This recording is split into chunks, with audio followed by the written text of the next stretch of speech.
What's up everybody, and welcome back to my channel. The Real Housewives of Potomac reunion part 1 aired on Sunday night, and I wanted to share a couple of thoughts I had about some lies that I peeped in the episode. So number one, Ashley, when she was going back and forth with Candiace, she claimed that her name was on the deed of the apartment that she shares with her husband, Michael.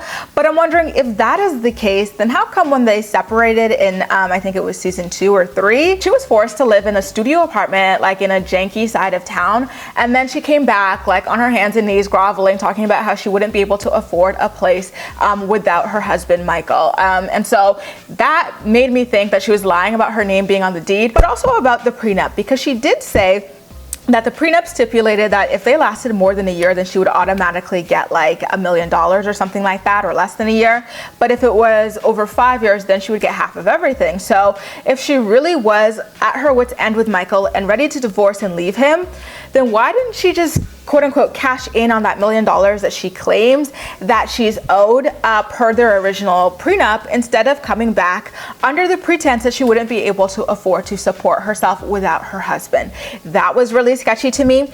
And then the rest of my comments are about Candiace. I, at first when she came in, was rooting for her. Like, I really liked Candiace. Like, she shook up Giselle, she shook up Robin, who I think are two really mean, like, old hags. So I would have loved to see her continue like being the person to hold everybody accountable without just being downright nasty, which she has become lately, unfortunately.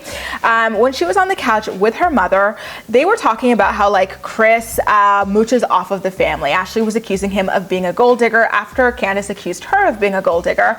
And Candiace's mom claimed that Chris comes from a very prominent family, which doesn't make any sense to me, because first of all, I think it's embarrassing enough that a grown-ass man lives off not only his wife, but his wife's mother. So a regular man would not like do that at all, I don't think.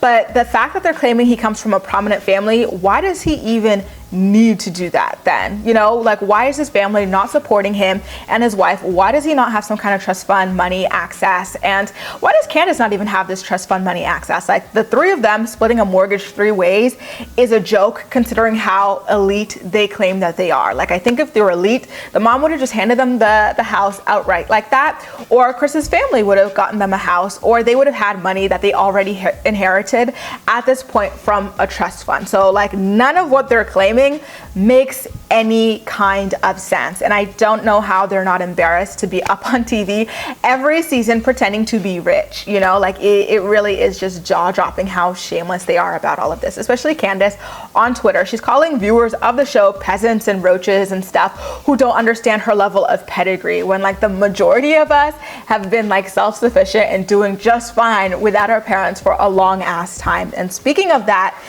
when Ashley told Candiace that she was the least accomplished on the couch. First of all, I don't think that's true. I think that the least accomplished on the couch would probably have to be Karen, because, you know, unlike the rest of the women, she didn't go to university and she just ultimately wound up marrying rich. So just for that alone, I would say that it's her. Remember, Candiace did work in the Obama administration for I think 2 years or so, and then she did win Miss USA while Ashley was bragging about just competing in a pageant. You know, like, there's a big difference between winning a title and competing, right? Candiace shot back by claiming that she's had successful businesses for longer than anybody else on the show. So again, sis, if you have successful businesses, where's your money? Why are you living off your mom? Why is your mom paying for your home and your wedding, especially while you have a whole ass husband who's got his own kids roaming around America, and one that he doesn't even allegedly speak to, right? So it just doesn't make any sense. Like, her businesses very clearly are not successful,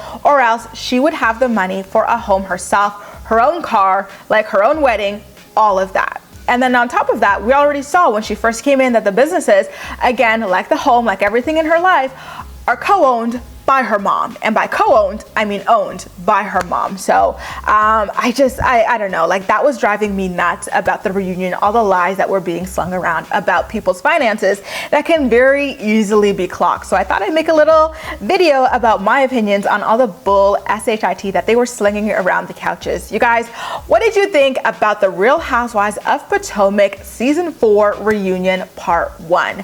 Make sure to leave all of your thoughts and opinions in the comment section down below, and as usual, we'll chat. That's all for now. Thank you so much for watching, and I'll see you next time.